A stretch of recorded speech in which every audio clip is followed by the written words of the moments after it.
taisu keksiņus. No sākuma paņem miltus, iebaru miltus, tā kā un tad sāli un tad kārtīgi samaisa.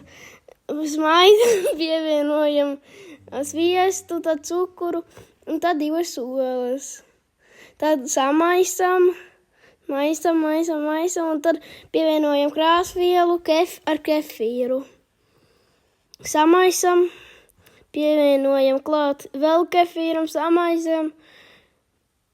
Un tad liekam atkal miltus, tad pie sviesta, un tad liekam krāsvielu, un tad samaisam, tad atkal miltus, krāsvielu, tad samaisam, un tad pievieno etiķi ar sodu, samaisa un pieliek klāt. Tad liekam, lai katrā būtu vienādi. Tad jāieliek cepties.